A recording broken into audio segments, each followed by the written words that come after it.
പ്രതാപവും തറവാടിത്തമൊക്കെ ഉള്ള വേറെ എത്ര പെൺപിള്ളേരെ കിട്ടിയാനവന്. പക്ഷെ പെണ്ണിനെ കണ്ട ഇതൊന്നും പറയില്ല പോലും. നല്ല മണിക്കുട്ടി പോലെ ഇരിക്കുമെന്നാ ക്രിസ്റ്റി എന്നോട് പറഞ്ഞത്. എന്നാ പിന്നെ നീ ഒന്നുകൂടെ കിട്ടിക്കോ. മണിക്കുട്ടി പോലും പള്ളി മുതലേ കുറിച്ച നല്ല എ ക്ലാസ് കുടുംബമാ കരിമണ്ണൂക്കാര്.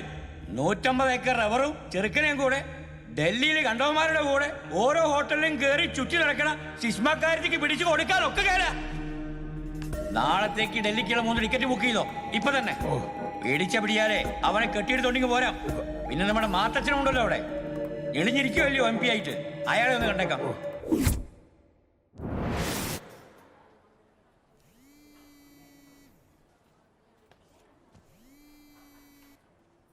ഹലോ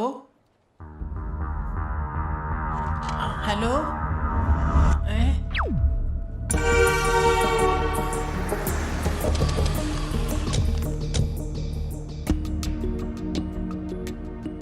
എന്റെ വീട്ടുകാർ നമ്മളെ പിടിക്കാൻ വരുന്നുണ്ടെന്നുള്ള കാര്യം ഇന്നലെ രാത്രി ധ്യാനിക്കുമ്പോൾ റുഹാദ കുദിഷ തമ്പുരാൻ എനിക്ക് അറിവ് തന്നായിരുന്നു. ഡൽഹിയിലുള്ളൊരു പിശാചും സഹായത്തിനുണ്ടാവുമെന്ന് അരുളപ്പാടുണ്ടായിരുന്നു. ആനി വിഷമിക്കരുത്. നമ്മളൊന്ന് ഒളിച്ചോടാൻ പോവാ.